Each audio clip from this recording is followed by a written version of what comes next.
the interruption, we also come to the line of Chelsea Tremblay. Please go ahead. Thank you. Welcome, Chelsea. Hello.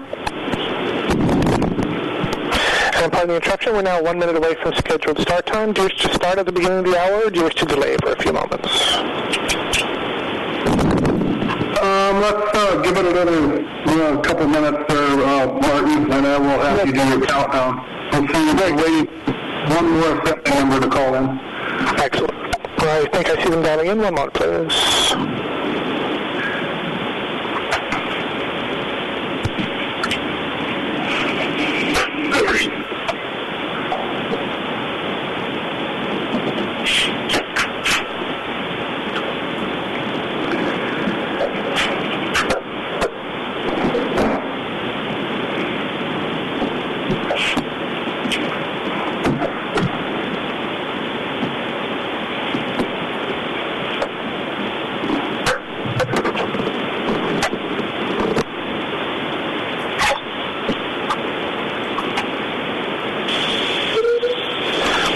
And we now jump line of Ms. Brandy Morrow as well.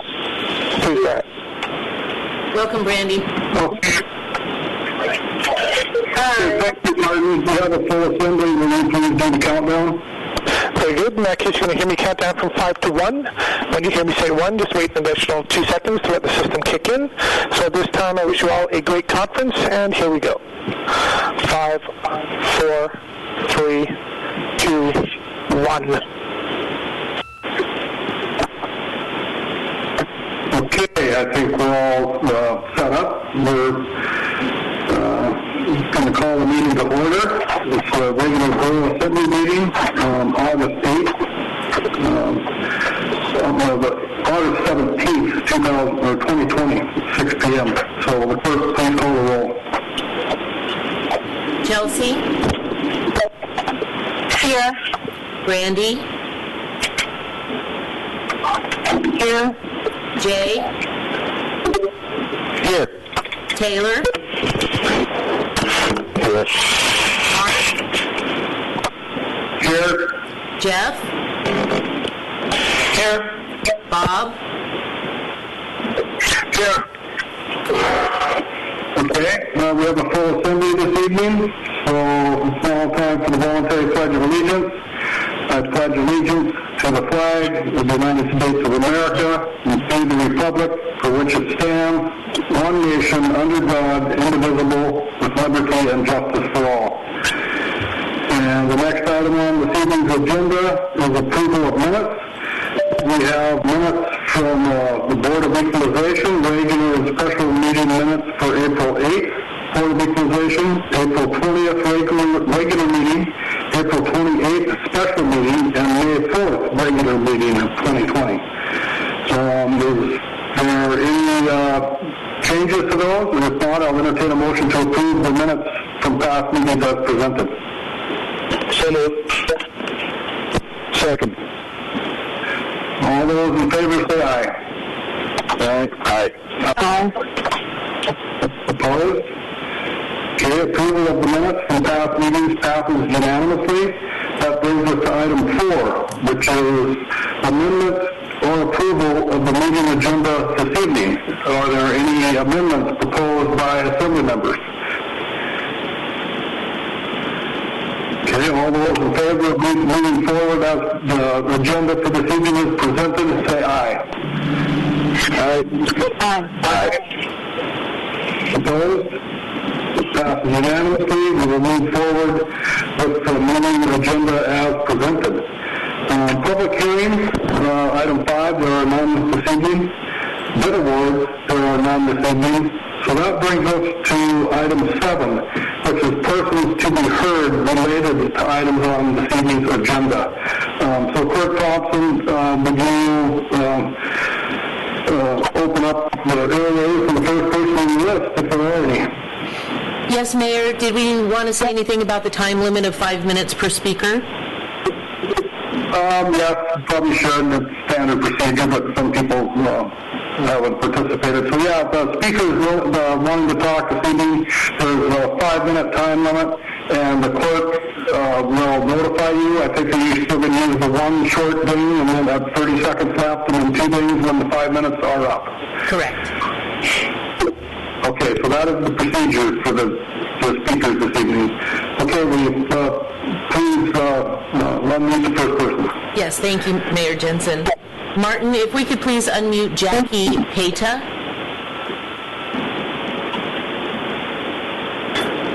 And the line of Ms. Peta is now open. Please go ahead. Thank you very much, Mayor and City Council, for the opportunity to provide comments here tonight. I'm speaking in behalf of the request of the Petersburg Indian Tribe to purchase a parcel of land, the lot at 705 Area 2. This is a parcel of land that was put out to auction in 2017 and didn't have a taker during that auction. I understand during the auction process says that a notice said that should the land not be purchased, that the land may be sold at a first-come, first-served basis using the application and review procedures of the PMC Chapter 16.12. When we, at the Housing Authority, Clinton Heights Regional Housing Authority, I'm the president and CEO, worked with the tribe to put forward an application of an imminent threat grant with HUD, which is COVID-related. It was a grant to be able to deal with the overcrowding in Petersburg, and particularly during the time when you had a COVID positive confirmation. We were granted the funds from HUD. These COVID imminent threat grants, of course, like most other COVID funds, have to be expended within 1 year. And so we are on a tight time frame. We checked all the available properties, and this was the first choice of properties by the tribe, and went to pursue it with the city, hoping that we could get a direct sale, looking at the two options for doing so, as there had been no previous interest expressed to the city around this property. We are paying the full assessed value of the value that is being requested, and asking for no special considerations. This will be for low-income housing. It will be a duplex that will be built and will be owned and by the Petersburg Indian Tribe and managed by Clinton Heights Regional Housing Authority. We do pay pilot payment in lieu of taxes. It is the arrangement that we have worked previously with the city. It's based upon a formula of the payments less the utilities to the city for a limited period of time. We have already thought we were moving forward on the property. We've already done the environmental review and had it approved by HUD, and we've already have the design underway and the RFP being drafted. It is once again, as I must express, we must have this project completed by the June 30th, 2021 deadline as required by the grant. So we are very interested in pursuing this property for Petersburg Indian Tribe, and I believe you have a letter from the tribal administrator in your packet, as well as letters from us. And if I could answer any questions, I'd be glad to do so. Thank you very much for the opportunity to present. Okay, thank you for your testimony this evening. Will the clerk please unmute the next caller? Yes, Martin, if you could please unmute Nicole Olson. And Ms. Olson, your line is open. Please go ahead. Thank you. Can you guys hear me? Yes, you're coming in very well. Okay, thank you. This is Nicole Olson. I'm representing myself and my family. I'd like to ask the Assembly reconsider the over-the-counter land sale to Plinkett and Haida Regional Housing Authority and the Petersburg Indian Association. In the past 2 years, when you have inquired twice about the purchase price and whether or not the price was negotiable, and both times we were told the price was firm at $40,000. The first we had heard about the land sale to PIA and THRHA was at the last Assembly meeting for a price of $36,000. We made a call to the Borough office the day after the meeting, and we were told the price of the property had been reduced last year, which is something we had no knowledge of. We were never notified of the reduced price, nor did we see it advertised anywhere. We're in a position to purchase this lot and would like a fair opportunity to do so. We too have always had a plan of building a duplex on that lot. Now that we've finished up our own construction project next door, we're ready to move forward with this next project. So, thank you for your time and consideration. Okay, thank you for your testimony this evening, Ms. Wilson. Clerk Thompson, will you have Martin unmute the next caller, please? Yes. Martin, please unmute Sarah Fine. Ms. Fine, please go ahead.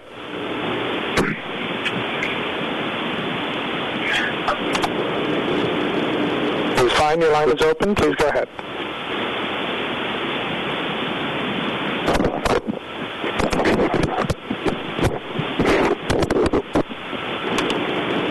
Ms. Fine, are you there? Please unmute yourself at your end. That's fine.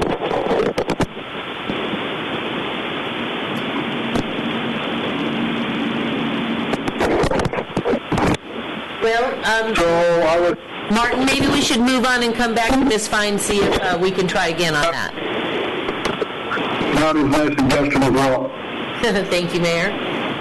Let's go ahead and, Martin, please unmute Becky Knight. Hi, can you pick me up? Knight, please go ahead. Yes, hi, this is Becky Knight. Do you pick me up? No, you're coming in very clear. Okay. Yeah, I'm here tonight to speak on behalf of myself, and my comments regard the mayor's report, which is an agenda item. Under the July 20 mayor's report for the high-level July 7th meeting with Representative Don Young and Senator Bert Stedman, it was mentioned that the Petersburg's wants and needs were discussed, but there was no official recording made, nor was the public notified of the meeting to hear exactly how our community's wants and needs were portrayed. This despite, as I understand, adequate advance warning of the visit. When there's no official recording made of our public meetings or the public is barred from attendance, then what was discussed is unknown and or becomes clouded and memories fade. For instance, in an attempt to recap what was discussed during the meeting, Mayor Jensen summarized from the 30,000-foot level that Young talked about, quote, the potential for resource extraction issues, mining, minerals, logging, transportation, and hydro development, end quote. There were no specifics disclosed on these vitally important discussion issues. Regarding the discussion on child care, the mayor went on to say in reference to Representative Young, I can't remember exactly his answer. The mayor instead deferred to the two assembly members who were in attendance on July 7 to provide their take on the discussion. The point is that personal recounts are an insufficient official record of the high-level meeting proceedings, especially during a time when there exists plenty of electronic capability to document such events. Moreover, according to the KFSK News Department, there was no local radio presence at the meeting, contrary to the mayor's July 20 claim. I'm also deeply troubled that a member of the public who had just begun his testimony for an item related to the July 20 agenda concerning the mayor's report was wrongly told that the mayor's report was not an agenda item. This had the successful effect of chilling his public testimony and certainly stymied the message the testifier had to convey. In my opinion, the testifiers owed an apology, and the record should be corrected that there was no radio presence during the meeting. Can you please fulfill these two reasonable requests? Young's and Stedman's July 7th visit to Petersburg directly coincided during a time when the Cake Access Project, locally known as the $40 million Road to Nowhere, has raised the ire of a broad spectrum of local residents. Many questions remain to be answered, especially how an original $40 million appropriation went from 22 miles of new road construction to connect Cake and Petersburg, which is now reduced to 5 miles and only goes to 12 Mile Creek, all for the same price tag. Only the day before their visit was the end of the comment period for the DOT Army Corps of Engineers permit application for the project, where among other things, 118 local residents asked for a public hearing on the road. The Corps has also received numerous public comments from other regional citizens, as well as in-depth comments from Earth Justice. I believe these two officials, Don Young and Bert Stedman, the principal architects of this unpopular project, were intent on avoiding the hard questions local residents should have had an opportunity to ask. Instead, they slid out of the town largely undetected, except for perhaps some evening fundraising opportunities, and then retreated to their legislative bunkers. We elect our government representatives not contingent on their skill at clever legislative maneuvering to trick the public, but instead contingent on how we think we will be collectively represented. In this case, there was a complete breakdown of such ability by our elected representatives. Thank you. Thank you for your testimony. Clerk Thompson, will you unmute the next caller? Yes, I believe that Sarah Fine is back on the line. Let's see if we can get her this time, please, Martin. And Ms. Fine, your line is open on our end. Please go ahead. Hi there. I'm calling in today mostly to learn about the assembly meeting processes and calling on the subject of the moderator as I am the applicant. So I'm mostly just calling to introduce myself and say hello. Okay, thank you very much for putting your name in, and we, as you see on the agenda, will be discussing that topic later in the meeting.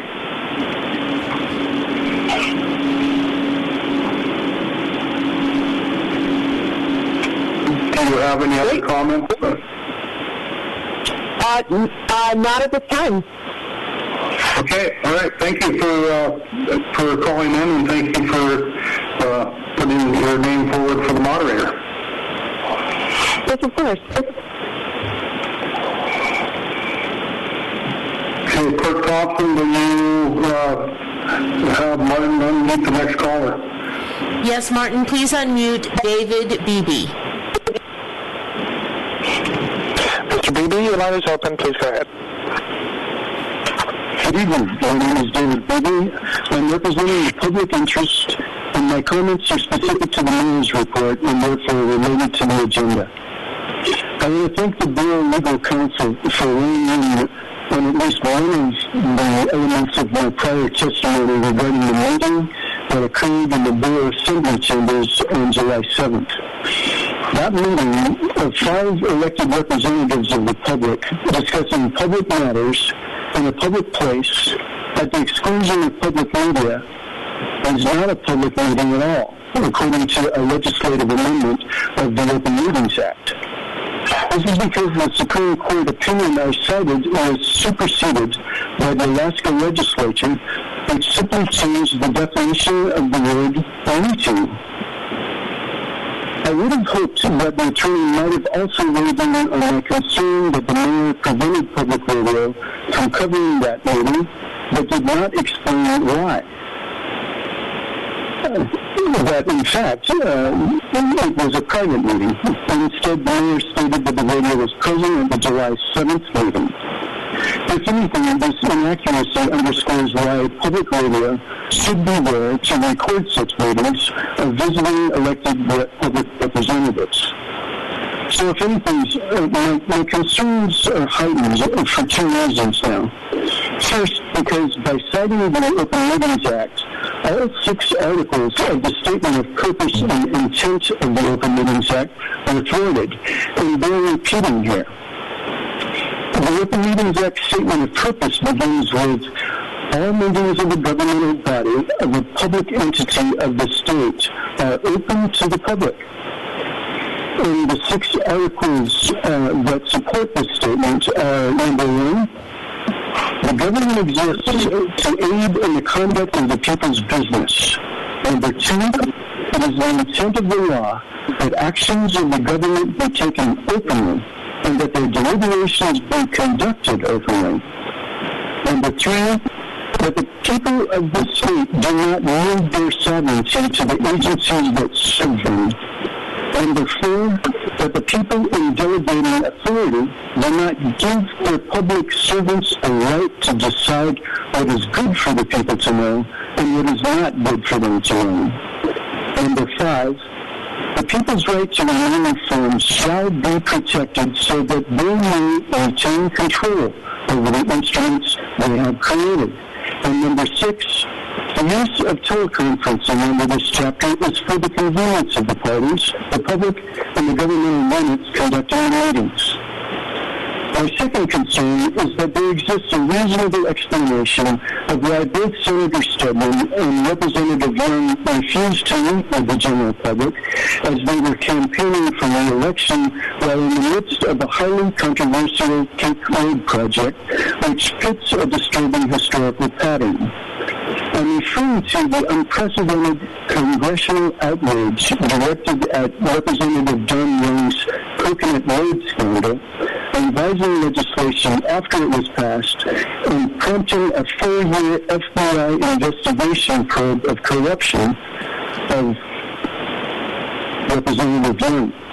And that brings to mind Representative Young's infamous Bridge to Nowhere scandal, which now mirrors Senator Stedman's $40 million Cape Road project dubbed the Road to Nowhere.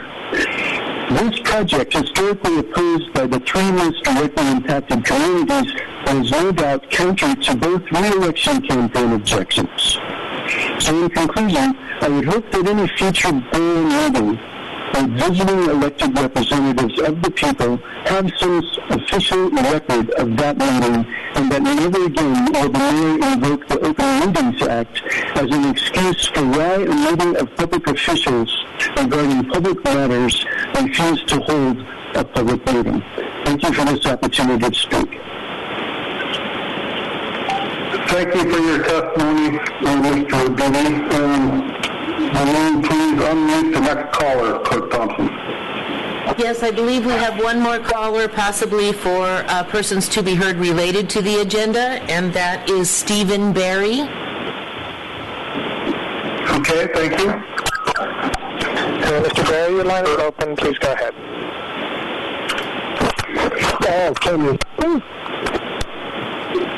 Can you hear me? Yes. Hello. Very clear.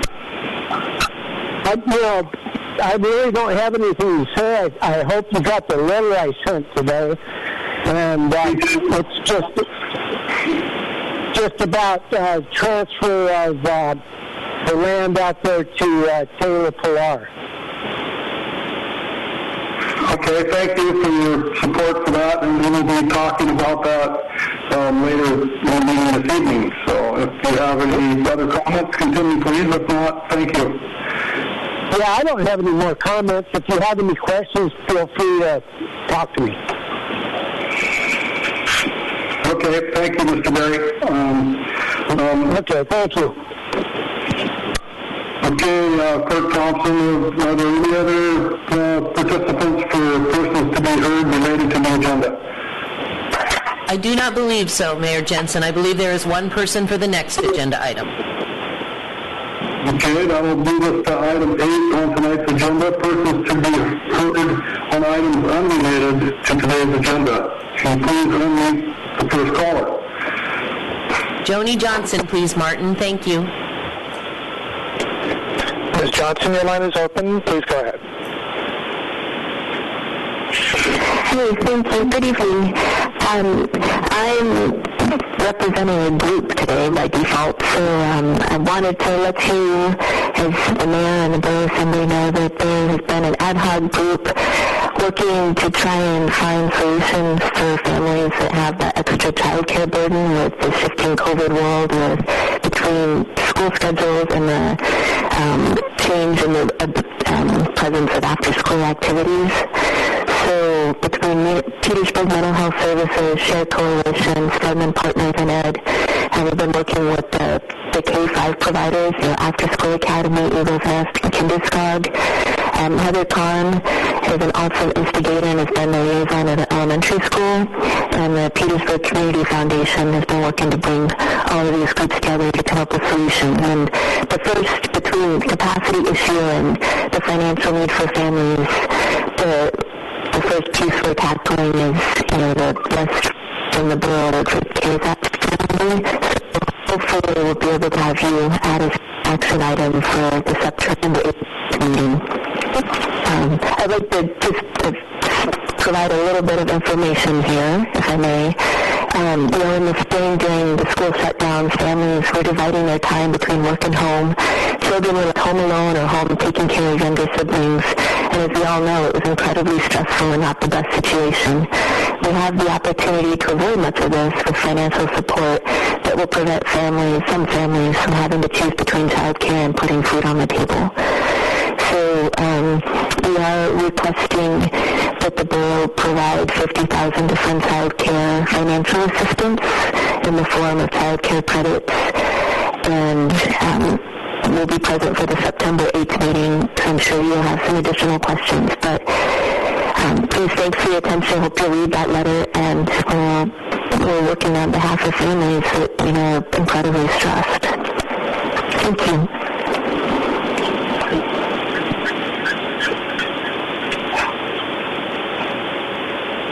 You must be muted, Mayor Jensen. Okay, thank you, Ms. Johnson. And I don't want to hear people scratching my head here or whatever, but we'll put that on the next meeting agenda, Ms. Johnson.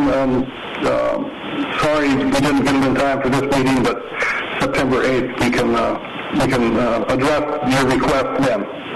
So thank you for your testimony. Appreciate it. Thanks. So, Clerk Thompson, are there any other callers for either related or unrelated items on today's agenda? There are not, Mayor Jensen. Okay, we'll move forward with the agenda then. Next item is item 10, consent agenda. No items there this evening. Report of other officers is item 11, and A under that is Petersburg Medical Center CEO Phil Hofstetter. So, Mr. Hofstetter, if you're on the line, you have the floor. Yeah, thank you. Can you hear me okay?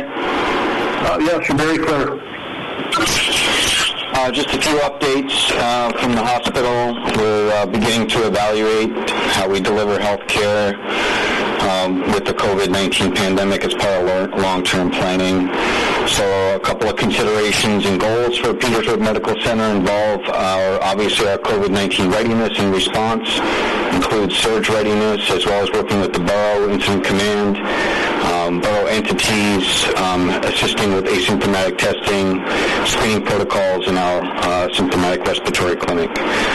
We're evaluating and looking at the healthcare needs of the community, what trends we're seeing, what's our response outside of COVID. We're seeing quite a large uptick in mental health needs. We have patients with complex diseases that are not being met. We're looking at case management. We're trying to evaluate wellness and prevention. We have an incredible increase in our home health census, and so we've accommodated by staffing up. Our lab staff have processed 5 times more lab because of the result of COVID in testing, and we have not had the ability to staff up in that area, so we're seeing quite a heavy burden on our staff overall. We've had to increase our medical staff, and we've also increased our behavioral health staff with a nurse practitioner that specializes in psychiatric care. So while our revenue continues to decline, we're hovering right around 30% below our normal revenue. Our volumes are almost 50% over what our compared to last year for the month of July, and most of this is our response to COVID, our asymptomatic testing, our nurse hotline, our respiratory clinic, and in our home health. So I do have concerns about the long-term effects and stress to our staff.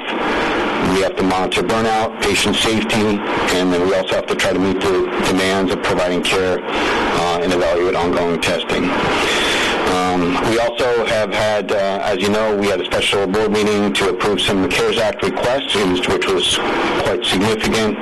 So we deferred to the next assembly meeting while we await to see if there's funding with our grant requests with the state of Alaska. So hopefully we'll get some of that and we'll have more information. And that's about all I had to update. Okay, thank you, Mr. Hofstetter, for the report and all the work you guys are doing at the medical center. Are there any questions for Mr. Hofstetter from Assembly members? Okay, I don't see any, Phil. So thank you again for your testimony this evening, or your report, I guess we'd call it. So that moves us on to item B under the report of other officers. And Assembly Member Lynn attended telephonically the AML meeting. I was unavailable, out of town, and he's going to give us a report on the event. So thank you, Member Lynn, for picking that up. Thank you, Mr. Mayor. I'm going to run through what I picked up as kind of the tidbits of the meeting. I attended all the sessions with the exception of the very first one. And I'll go through some of those here in a quick fashion. If the Assembly has questions, we'll come back to them here at the end. The governor was one of the first people to speak, and he talked about providing maximum flexibility to the municipalities to adjust for whatever happens in those communities on the COVID situation. We've established, he has established a forum here in the state, and what he's asking is for all the municipalities to feed information back to that forum so that they can make whatever adjustments need to be made. The other point that he made was that he's been talking with our congressional delegation about trying to get support for the CARES Act funding to be able to hold that money, or to at least not having to expend it through next fall. The second person on there was related to Alaska Municipal League, and we talked about CARES Act funding. And one of the things we talked about was there's a threshold on independent audits where the federal government can back and do independent audit. Any community that's received $750,000 or more is subject to an independent audit. If that municipality gave money to any other entities, they are still responsible to make sure that those monies are expended correctly. And if it's not, then that municipality is responsible to make up whatever the difference is, and maybe even feed it back to the government. Whether or not there will be an audit or so forth, that wasn't even in the cards. I think it was just the fact that they wanted to make the membership aware of it. We tagged in an individual by the name of Rod Palmer, who is the head of the Alaska Municipal Attorneys Association, and we talked about a number of things there that he believes the legislature, and many of the municipal attorneys believe that the legislature needs to take on some issues related to, and I'll not go into the details on this, but boundaries of testing, meaning what type of test, when do you do it, how do you do it, that type of thing that the legislature needs to weigh in on.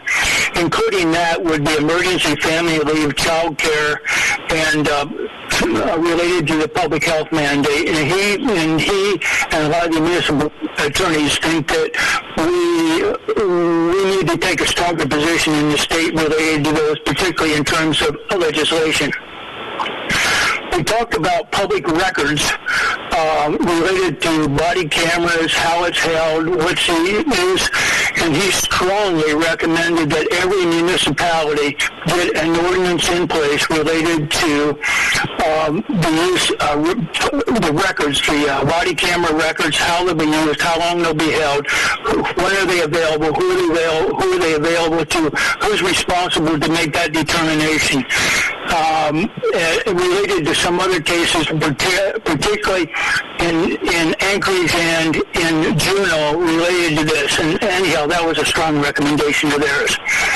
The last one they feel really strongly that related to the COVID situation, where you have a business in town, say for instance, an employee in that business somebody comes into that business, and let's say the business has required masking. If that employee asks an individual to leave, and the individual refuses or becomes belligerent in one way or another, that there has to be, the Municipal Attorneys Association feels strongly there has to be some kind of protection for that employee. And they believe strongly that needs to be taken up in the next legislature. We had Senator Sullivan on it for about an hour, and he talked about the HEALS Act of $1 trillion and the HEROES Act of $4 trillion. And then he talked about, apparently we have going, I didn't realize it, testing, they call it the Manhattan Project, where there is a whole bunch of competing entities trying to come up with various tests. And that he felt, after he had looked at him about a week ago, he felt we were very close to having a 1 or 2 tests that would help with the situation we have here with not enough testing available. He also talked about the highway bill, and that from his perspective, he thought it had some potential for funding for infrastructure here in Alaska, was his comment. And last, there's also a sewer and water systems loans bill that he thinks will pass. It didn't help us in any way, but for smaller communities in Alaska that are off the grid, he thought it would have a major effect to help them with sewer and water projects. Senator Murkowski was there. SRS funding and PILT funding is good through fiscal year 2021. She talked some about the PILT Parity Act for the small counties, which would involve us for populations less than 5,000. She thought that Parity Act had a good chance in this next legislature of passing, which would increase our funding. I can't remember for Alaska what that meant, but it was fairly substantial. She talked about the roadless rule a little bit, and that there would be sometime expected decision, maybe as soon as next month sometime. And then she talked about the landless native legislation. She talked about there still being some very legal questions related to that bill in relation to Anoka and Anska and some of those things that have not been answered, and she expected that nothing would happen with that until the next a bill that would go final and be introduced until next session. So it will be sometime next year was her best guess. The transportation bill, she talked about also possibly having some money for infrastructure projects, but neither of them got into any detail that I could pass on. Congressman Young was also on the line. He talked about the highway bill, but his was a different take than both our senators. He thought that there would be an interim bill, but nothing final, and that as far as stimulus funding or anything else, that there wouldn't be anything. He thought that until he thinks the funding sources of that aren't clear yet, and that would never pass until sometime next year. With that, our congressional delegation had a number of things. And particularly related to the 2 COVID bills that are in Congress right now. All 3 of them felt strongly that there would be no passage this year. And they had different reasons, but essentially, the unemployment, they talked about the unemployment benefits. Many people in the country thought those unemployment benefits were too high. There was too much pork barrel in it. And the money to municipalities was a contention with some folks. Money to schools was a contention with the White House. Overall, the cost of both bills, again, was way too high. And two of them had concerns that there was too few people involved in trying to come up or to develop a compromise on it. So all three of them, as I say, were pretty strong in their view that nothing would happen. As far as all three of them, though, were also very strong in terms of they believe that the CARES Act funding, there needed to be more flexibility, and the time frame for spending needed to be increased. Again, all three of them were even pushing it towards next fall. They thought, two of them thought that if anything was going to pass related to the CARES Act, this session, that it would be done with only these two items had possibilities of going through, but virtually nothing else would happen. And then we did, and I won't get into parts of it, we did an extremely deep dive into the Alaska budget for the coming year. And I'm not going to go through some of the details, but I am going to give it to Debbie to let. We did one of the municipal finance directors has done an interactive program where you can actually go in and see what's available, what's not available, and be able to make adjustments on your own. And I'll give our clerk the information so you can go on. It's well worth taking a look at, because what it does, it gives you a pretty good idea, framework of showing where the decisions have to be with our legislature this coming year. What I did come out of that with, though, is that from the folks that talked to us, is that we probably should not even begin to plan on any kind of money for school bond yet, because I don't think it's going to be there, nor I think there's a pretty good probability that the community assistance that we've been given in the past is probably gone. They talked about last year, if you remember in the budget, there was a sweep at the end where they took away some of the marine highway funding, the vessel replacement funding, the test fisheries funding, the technical programs funding, the work compensation and safety program, the motor fuel tax, the power cost equalization. They thought that same thing, and this is from AML's lobbyists, was going to happen this year. So those all also were up for grabs. The result is that in this budget discussion was, if the budget's presented to the legislature and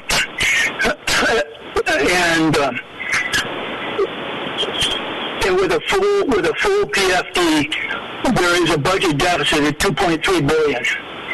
If you were to have no PFD this coming year, the budget deficit would be $300,000. If you paid $1,000 PFD, the deficit was $700,000, to give you an idea. With that, we also talked about possible shifts with PERS and TERS. And then back to the municipalities or some form of it. And that was in the discussion that we discussed, but nothing formal. But it could be very likelihood that then we'd have to pay more out of that. And with that, I came away. We also got into policy discussions. We spent the last day, talking about that. This is the first time that we have had a really long discussion about between all their municipalities about the lands that we were to receive upon the formation of the borough. And I came away from there is that we're not, and the clerk reminded me that we had responses from folks here in Southeast that had problems, but what I didn't realize was the extent of the other folks in the state, from the Northwest Borough and from the Fairbanks, I can't think of it, the North Star Borough, that they also have had problems. I came away from there that it is probably time that AML take that issue on, and that I am hoping that with the Assembly's agreement that we put together a resolution to be sent back to AML so that we can put that on the ballot for the resolutions for this coming year. And with that, I'd be open for questions. It was the budget session was long, heavy, hard. It was quite good. Thank you. Thank you for the extensive report, Member Lynn. One thing you mentioned there about the PFD, if we had a no PFD, you said 300,000. Is that number 300,000 or is it 300 million deficit?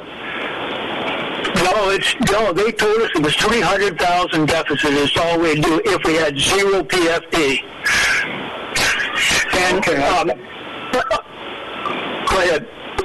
Well, thank you. I just was, I thought I'd heard 300 million in a different conversation, but thanks again for that.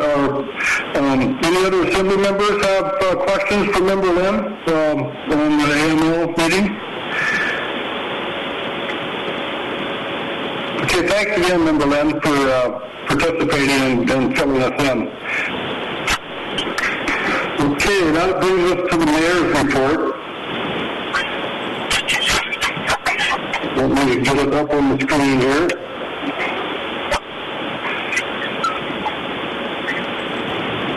Okay, the first item on the Mayor's report is Open Meetings Act violation accusations.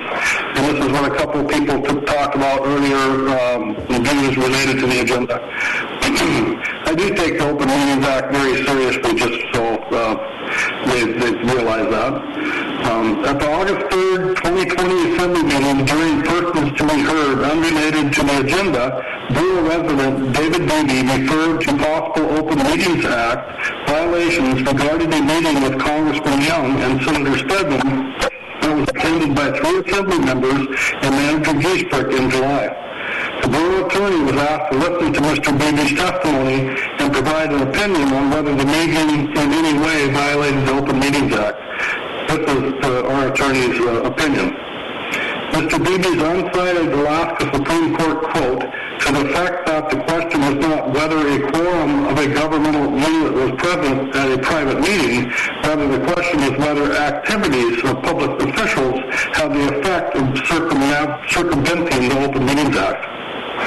Was from the 1985 case of Brookwood Area Homeowners Association versus the municipality of Anchorage. That's what Mr. Beebe was referring to. In that case, a quorum of the Anchorage Assembly had met privately with a developer a week prior to the public hearing on the developer's rezoning application. The quote references the fact that the presence or not of a quorum was not necessarily definitive to the court's ruling. However, in 1994, 9 years after the Brookwood case, the Alaska legislature amended the Open Meetings Act to definitely define a meeting for purposes of the Act as a gathering of members of a governmental body when more than 3 members or a majority of the members, which is less, are present. So if you have a quorum, basically. Thus, following the statutory amendment, a gathering of members of a governmental body which does not meet that threshold is no longer considered a meeting under the Act. This amendment would supersede the Supreme Court statement quoted by Mr. Beebe made under the earlier version of the Open Meetings Act. And I have added a few things to the Mayor's report since this was printed. We have 26 positions to be filled on the October 6th election. And I'll just run through them really quick. The last day to file for any of these positions is Tuesday, August 25th, 2020 by 4:30 p.m. Forms required for filing can be obtained from the Borough Clerk's office or at the Borough's website at www.ci.petersburg.ak.us. All forms must be filed with the Borough Clerk before the previously mentioned deadline. Assembly members' positions to be filled, there are two. There are 2 3-year terms. School board member positions, there are 2. 1 3-year term and 1 2-year term. Hospital board positions, there are 2. There are 2 3-year terms. Planning commission positions to be filled, there are 5.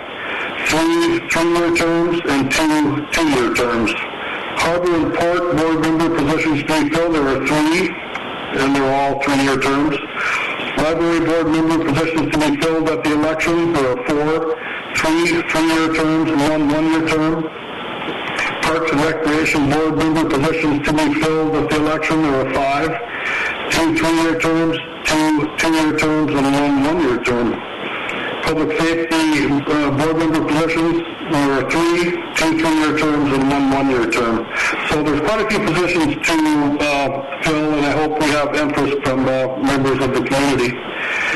Another topic about voting, the primaries are tomorrow. If you haven't voted absentee or electronically, please vote tomorrow between 7 and 8 in the community gym. One other thing, this is kind of a communication, but I'm just going to put it under the mayor's report. A lot of us know former Ambassador Corey Oates to the United States.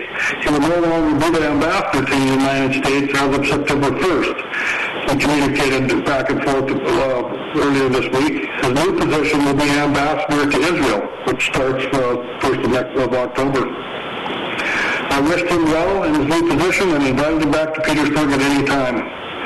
So that is the mayor's report, and that brings us to the manager's report. Thank you, Mr. Mayor.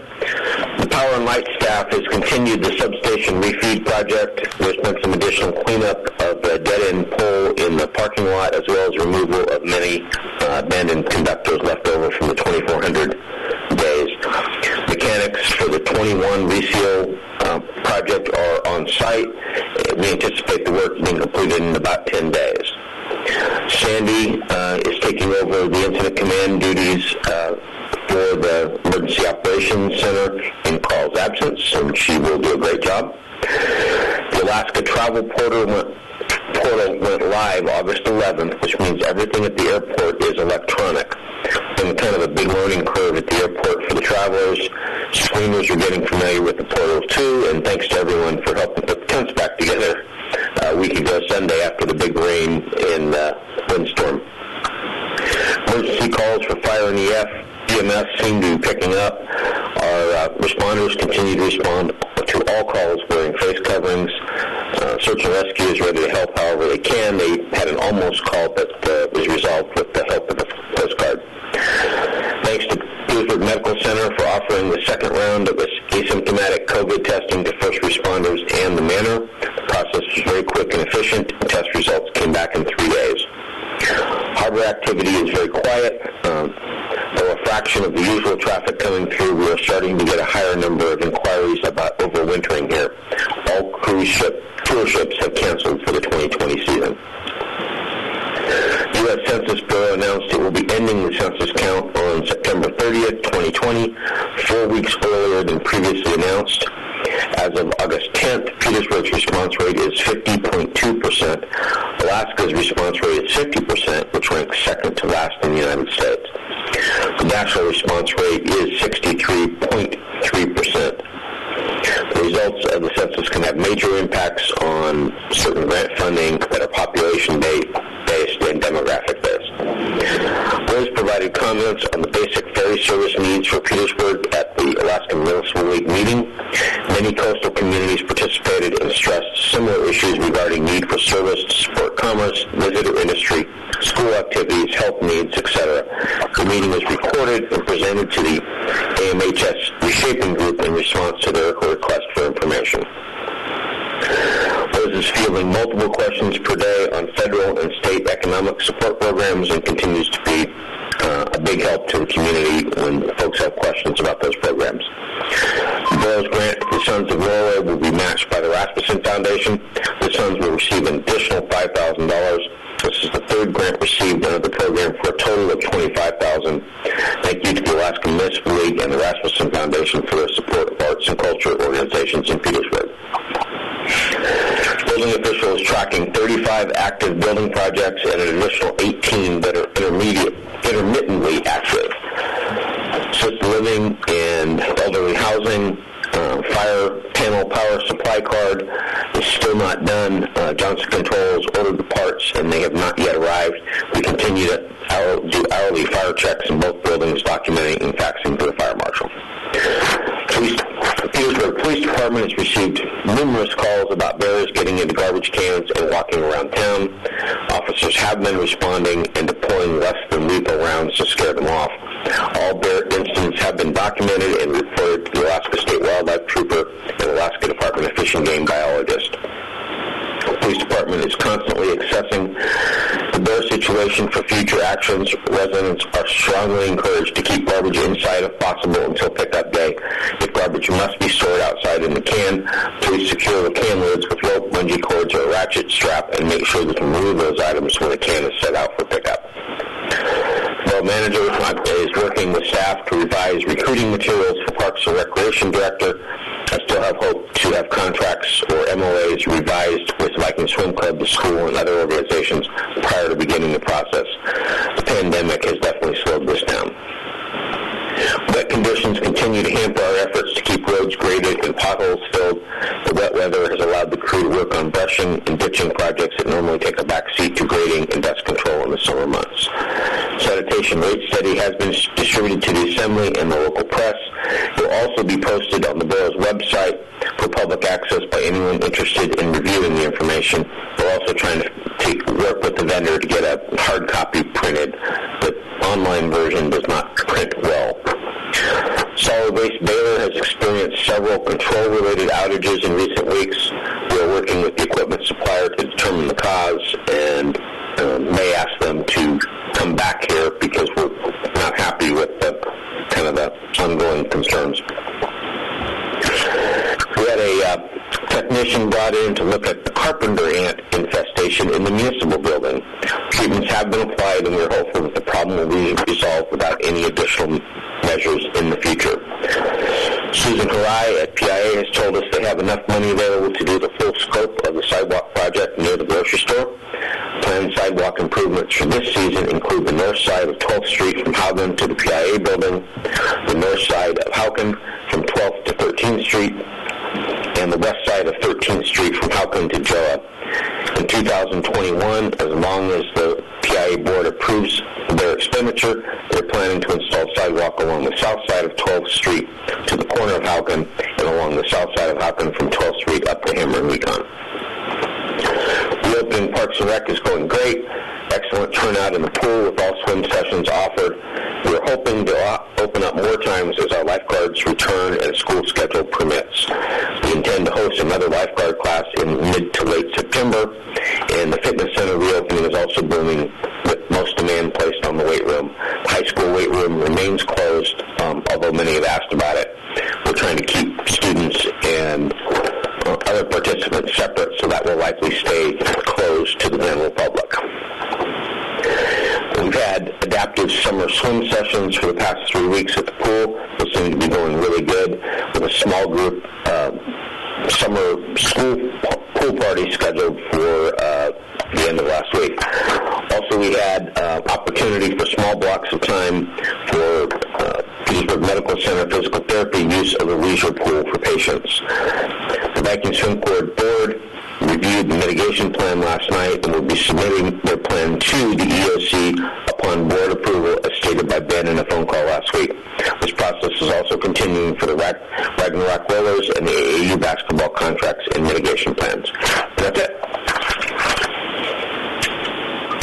Okay, thank you, Manager Giesbrecht, for your report. Are there any questions of the manager's report from any assembly members? Okay, seeing none, that brings us to unfinished business. Item 14, there are no items under that unfinished business category. That brings us to 15, new business.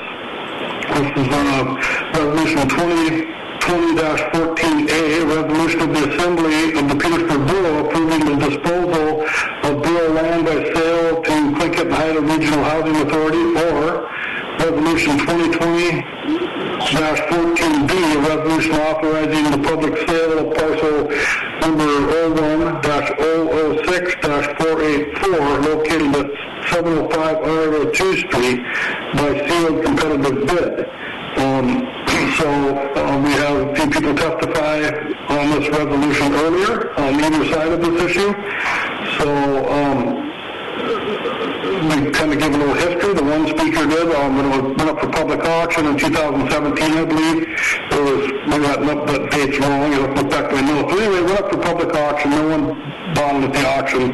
Had a year to purchase over the counter, and it wasn't. So now PIA has asked to buy it, and that's one resolution. And Kathy Holsinger and the Olsons have asked to have it go up to bid. So I'm going to entertain a motion, either one, by an assembly member to get this discussion going. I would like to entertain a motion. Okay. Which resolution? I'd like to entertain a motion to allow this to go to bid. Is there a second? I'll second. Is that Member Lynn? Yes. Okay, yeah. Motion was made by Member Borough, seconded by Member Lynn, to adopt Resolution 2020-14B. This is a resolution authorizing the public sale of the parcel 01, the parcel located at 705 Iowa 2 Street by sealed competitive bid. Discussion. Yeah, I'd like to say something. Okay. With that, I do believe, and the time frame I'm not positive on, that this also, Nicole and Bob Olson took ownership after the auction. So I think that it would only be fair to allow them to have a shot at it, especially since they inquired about it and it was at a higher value at that point. That's all I got. Okay, any other discussion on the proposed resolution? Yeah, I do. Well, I get it. It dropped by $4,000, and they didn't receive a notification. But the email we received, or maybe it was just me, I can't find it, was that they did inquire about it, but they never told anybody that they were the neighbors. So nobody thought to call them back or something like that. But when prices change on things over time, if you're not paying attention, you will miss out on opportunities, and that's not ideal. And then with the tribe, they just got this money. They went around and said, well, we need to find something right now because we got a limit on it. We need to put it up to get some housing for the people who need places to stay. And they found this one and went at it. I'm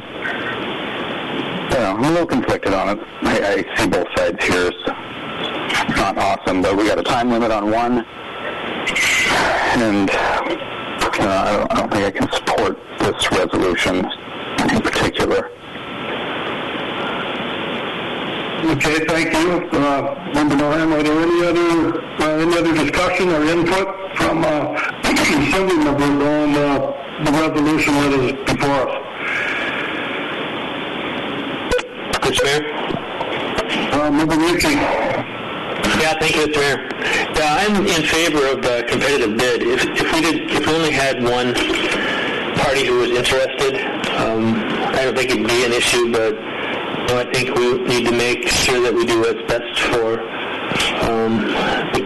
the borough here, and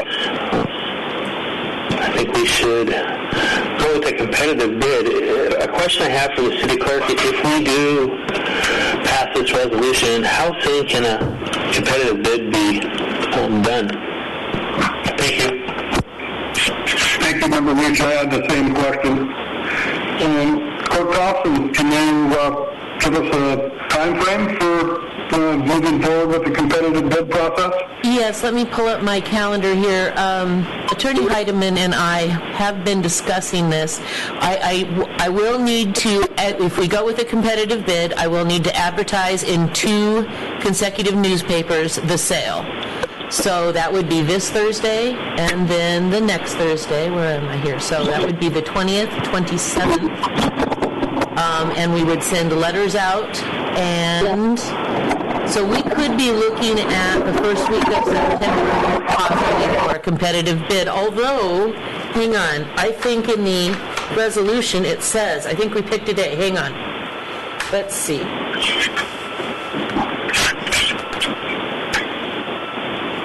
Bids shall be opened publicly at noon Wednesday, September 2nd, and will be submitted to the Assembly at the September 8th, 2020 Assembly meeting. Okay, thank you. So it is not a real long, drawn-out process. It does not appear. I mean, it's like less than a month away, correct? Correct. Thank you for that clarification.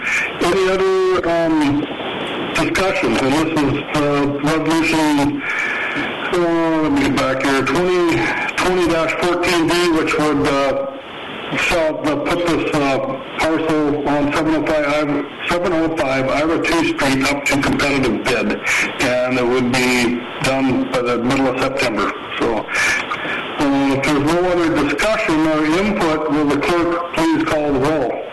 Mr. Mayor, just a question.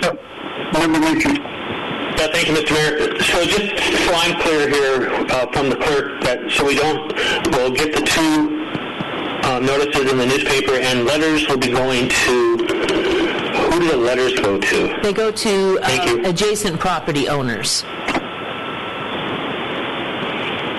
Thank you. You're welcome. Just one more clarification, Clerk Thompson. Is that everybody within 600 feet? Is that the radius?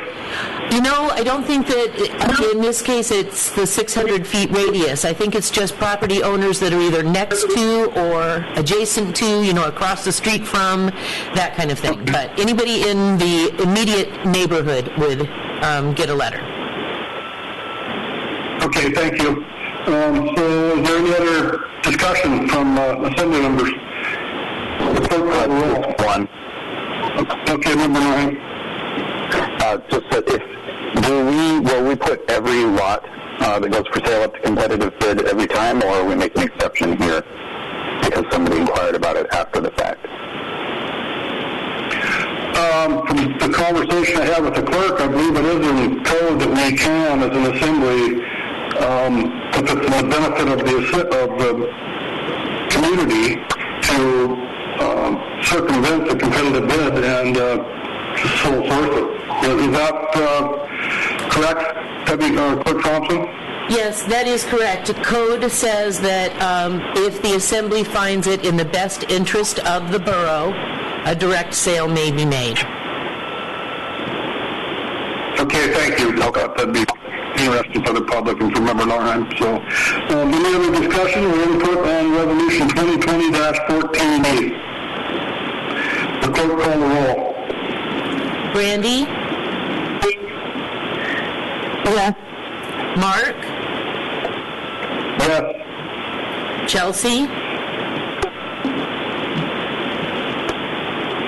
Yes. Bob?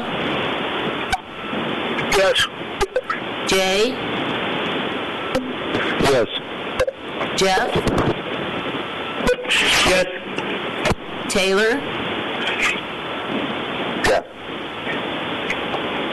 Thank you. Okay, Resolution 2020-14B allows us to move forward with a competitive bid on the lot we're discussing.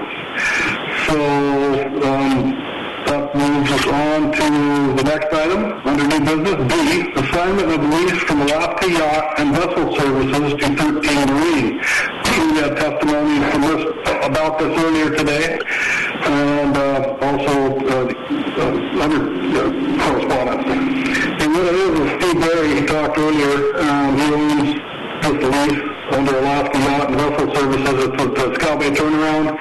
would like to give up the lease to Taylor Pilar, owner of 13 Marine, a marine shipwright services business, and he would take over the lease and continue on with what Mr. Berry started, which is building container vans, stacking up container vans and putting a cover over it to a covered work area similar to what you see at the Wrangell Boatyard. So I'd entertain a motion to assign this lease from Alaska Yacht and Vessel Services to 13 Marine. So moved. Second. Okay, moved and seconded. Any discussion? I'll just put it in my opinion. I think it's a wonderful idea to see that idea move forward and to get a place where people can work on their smaller vessels undercover. And Mr. Pilar is in working with John Murgath with the turnaround and kind of branching off on his own. So it's nice to see young interest in that kind of stuff in Petersburg. So is there any other input? The clerk, please call the roll. Jeff? Yes. Jay? Yes. Taylor? Yes. Chelsea? Yes. Mark? Yes. Bob? Yes. Brandy? Yes. Okay, the transfer of that lease passes unanimously. Next item under new business is Harbor AMI project, Middle and South Harbor meter order. And this is requested by Utility Director Hagerman, request approval to purchase the remaining AMI electric meters for the South and Middle Harbors from Eaton Corporation for an amount not to exceed $111,932.46. Petersburg Municipal Power and Light has $115,000 budgeted for this purchase. I'd entertain a motion to approve this request. So moved. Second. Moved and seconded to approve this request from Mr. Hagerman.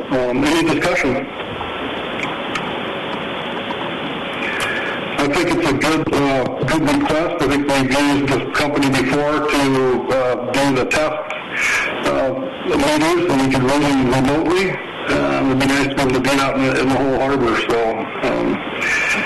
I think this is a good idea. Any other input? Clerk, call the roll. Taylor? Yes. Yes. Chelsea? Yes. Bob? Yes. Jeff? Yes. Brandy?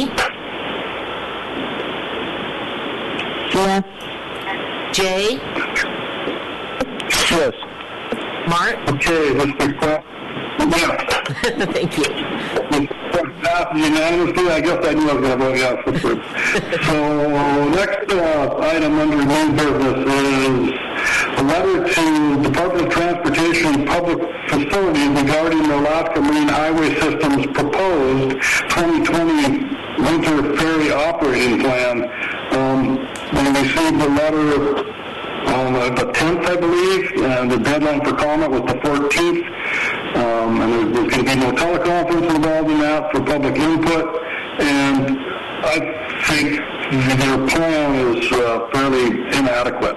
So I talked to the clerk, and after giving her some thoughts that I had to draft this letter, and that's the letter that we have before us that we're asking for authorization to send it to DOT and our legislators. So I entertain a motion to approve this request. So move. Is there a second? Second. Okay, so moved and seconded. So if you've read the letter, it kind of just points out some of the things that DOT was saying, like the ferries coming to Petersburg to Kennecott in one instance, I believe, would be dependent on tides. Well, since the ferry system was built in the 60s, there was tide books, and I just thought it was kind of, I couldn't believe that they said it'd be dependent on tides. So I guess if the tide isn't right, they'll just steam out summer straits and go on their merry way and not even come to Petersburg or Wrangell. So anyway, is there any other input or anybody see any changes they'd like to see to this letter?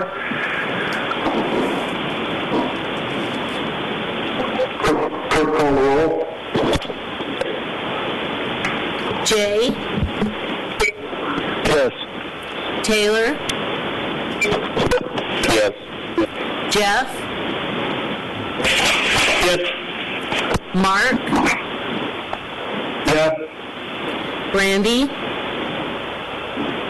Yes. Bob? Yes. Chelsea? Yes. Okay, we will send that letter. That passes unanimously. Next item under new business, D, Petersburg COVID situation update letter to the federal delegation. This was drafted by Member Trimley, and this letter is to our federal delegation to provide a status update on the COVID situation in Petersburg. I'd entertain a motion to approve this letter. So we'll take that. It's been moved and seconded to send this letter on to the federal delegation, Senator Lisa Murkowski, Senator Sullivan, and Congressman Young. And we'll go to the contents of this letter. Is there any input, modifications that anybody would like to put forward, or any opinions on this? Clerk, call the roll. Bob? Yes. Jeff? Yes. Mark? Yes. Jay? Yes. Chelsea? Yes. Brandy? Yes. Taylor? Yes. Thank you. Okay, that request to send this letter to our federal delegation passes unanimously. Item F under new business, appointment of a moderator for the September 10th, 2020 community meeting regarding ordinance 2020-19. And we had Sarah L. Fine. She sent us a resume, and she requested that we entertain the idea of having her be the moderator for that day. And she called in earlier and introduced herself. So I'd entertain a motion to appoint this moderator for the September 10th, 2020 community meeting regarding ordinance 2020-19. So moved. So moved. Second. Moved and seconded. Discussion? Mr. Mayor. Sure, Member Stan Gregory. Thank you. Yeah, I just wanted to thank Ms. Fine for sending us a resume. It is quite obvious she's a very qualified person to moderate that meeting, and I'll definitely be voting with yes, and I want to thank her for taking interest in facilitating that meeting. Okay. Any other input on this request to appoint Sarah L. Fine as our moderator for the September 10th meeting? Clerk, call the roll. Jay? Yes. Taylor? Yes. Chelsea? Yes. Mark? Yes. Jeff? Yes. Bob? Yes. Brandy? Yes. Thank you. Okay, it passes unanimously, and we have hired Mrs. Fine to be our moderator for that day. And the next item, G, we have a letter of interest for the Parks and Recreation Advisory Board. Brian Richards has put his name in, and I've talked to him today. And I would, without with Cindy's approval, I would like to appoint Brian Richards to the Parks and Rec Board, and he's well aware that he will need to put his name in if he wants to continue on that board, put his name on the ballot for the October 6th election, and I believe he intends to do so. So, Anyway, I'd like to appoint him to the interim to the board until the election. So all those in favor say aye. Aye. Aye. Aye. Opposed? Okay, thank you, Mr. Richards, for putting your name in, and thank you for submitting your signatures, your page, to get on the ballot. Item 16, communications. There are numerous communications, and we will not read them all, but they are on the Borough website. These communications were received between July 31st and August 12th. And like I said, they're all available online.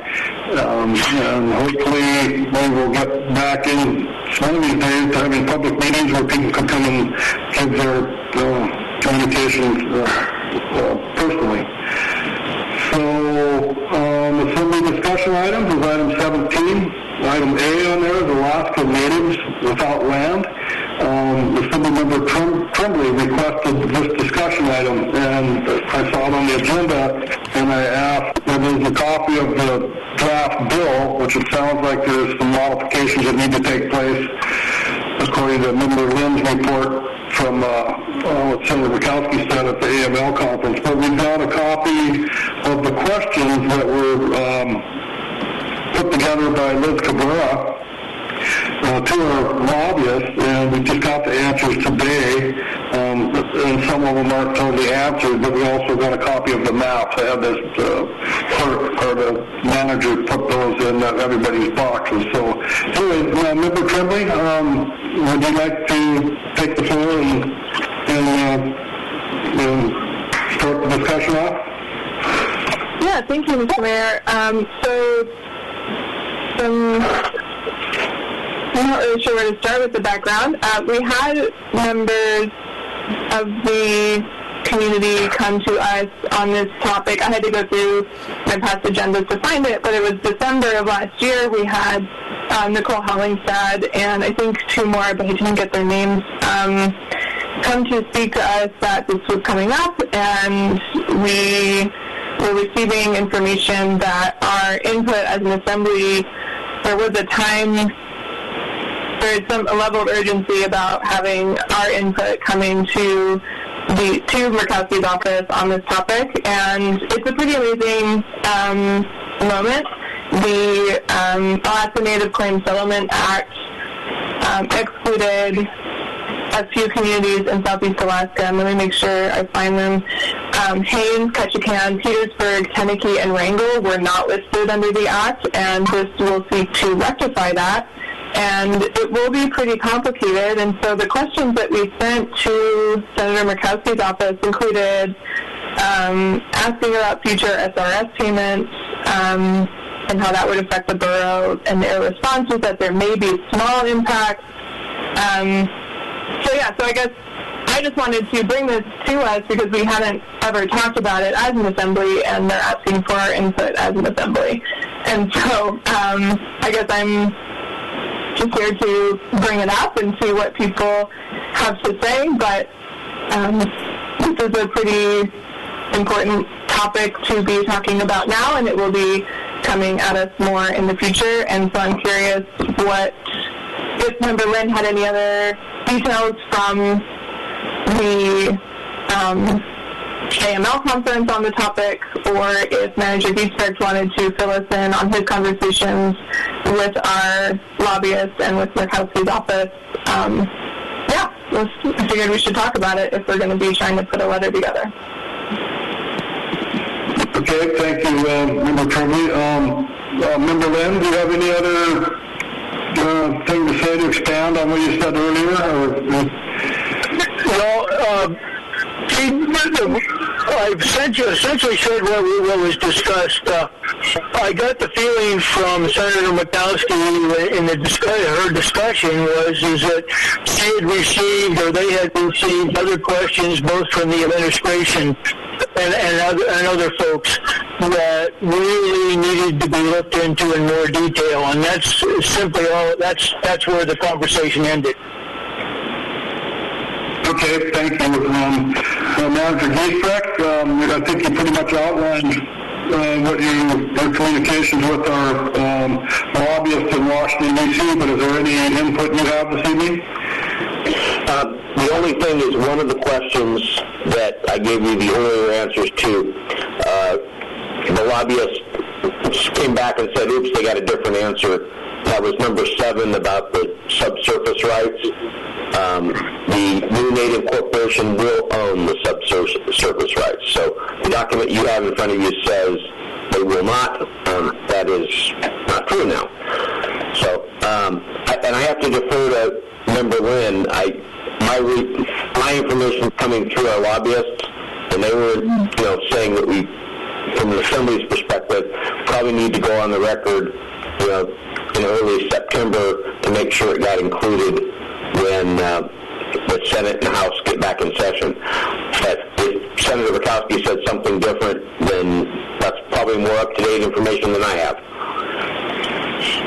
Okay, yeah, I agree. I think it's kind of a moving target personally, and it is a very important topic, and I think this would affect not only the communities around the areas where this land potentially could be given to these native groups, but also, one of the questions was if there's Forest Service cabins on the land, will they take ownership? And that's one that couldn't be answered. And if you look at the map includes both of the cabins in Portage Bay, and a lot of the road system, the log dump, the land where the administration site is. So I think this is something that's going to take quite a bit of vetting or looking into to get all of the pros and cons.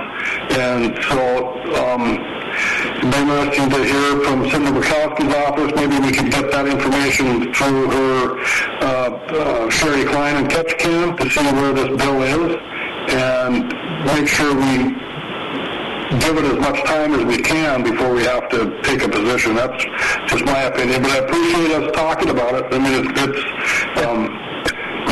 important. Mr. Mayor? Yeah. A suggestion, probably would be best to reach out to our lobbyists in Washington and to see now if there is somewhat of a changed timeline or what the thinking is related to a floor bill and so forth on it. That would probably help us, because I would agree with you, there is a tremendous amount of questions yet to be answered that I don't see answers for here. Yeah, I agree. So maybe the manager can reach out to our lobbyists and see if we can get any more current information as far as the timeline goes. And I think at some point, if we draft a letter at some point, we'll have public comment, I'm sure. So it's nice to get this out in the public, this discussion. Yes, this member Norheim? Yeah. And just so it's out there, the tribe has no interest in cutting people off from access to the land. If the tribe gets this land, they're not going to say white people allowed. That's not what they're doing. Is they just want some land to have their own. I mean, my great-grandfather was fighting for this way back when he helped form A&D, and back then they didn't get answers as to why they didn't get any land, and well, they're still working on it. He didn't live to see it, so I just figured I'd let it out there. It has actually been going on an extremely long time, and nobody has to worry about not being allowed to hunt anywhere if it does go through. Mr. Mayor? Member Michi. Yeah, thank you, Mr. Mayor. Hey, I looked at the Borough website a little bit this afternoon, but would it be possible to get the two maps, the 2 pages of questions, and kind of the correspondence that include the actual verbiage of the legislation, so folks can kind of start spending some time reading it, and at least have the maps out there so they could see the lands that are being talked about? that something we can do? Not me, I guess. It should be public knowledge that the clerk or manager should be able to put it on the website. I mean, it's kind of part of the formal request, I think, so the public needs to be aware of it. Mayor Jensen, this is Clerk Thompson, and I can have this taken care of for you tomorrow. Okay, thank you very much, Clerk Thompson. Any other discussion on this topic? Okay, hearing none. It's now time for Assembly member comments. Are there any other comments about any other topic an Assembly member would like to put forward? Yes, Mr. Mayor. Yeah. Go ahead. Member Stan Greger, I believe. You have the floor. Yep. Thank you, Mr. Mayor. Yeah, you touched on it in your mayor's report, and I'm really glad you did, in terms of candidacy and open seats this fall. Make a fairly obvious, but I think very relevant statement is democracy takes a lot of work, whether it be on a smaller board level or an assembly level, state level, etc. I try to advocate for this every year. A full ballot is really good for democracy. Contested races, although it can be uncomfortable for people, is really good for democracy. I'd really like to encourage any member of the public who's considered getting involved in any board or the assembly to do so. There's lots of people around that'll, ask questions of who've done it before. Take a risk, put yourself out there, and it's good to be of use to the public, and it may be thankless at times, but it is critical to a vibrant local democracy. So please consider running for one of the open seats this year.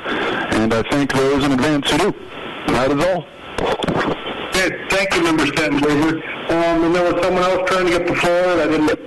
Yes, Mr. Mayor. Okay, Member Lynn. Yeah, going back through my notes from the AML meeting, just two other comments. One of the things that the director of AML talked about was the state still has approximately somewhere between a fourth and a third of the CARES Act money, which has never been distributed, and which has to be done here soon. How that's going to be done or so forth, nobody knows, but it was interesting to me that there is still funding there available to do something with. And I believe Nels was going to go back and see if he could pin down somewhat of the governor's intent or what the intent was to do with the rest of the funds. Okay, perfect. All right, thank you for that input. Any other assembly members have comments this evening? Okay, that brings us to recognitions. How about recognitions? Any recognitions by assembly members for people in the community? I will entertain a motion to adjourn. So moved. So moved. Second. All those in favor say aye. Aye. Okay, thank you. Thank you, everyone. Thank you, everyone.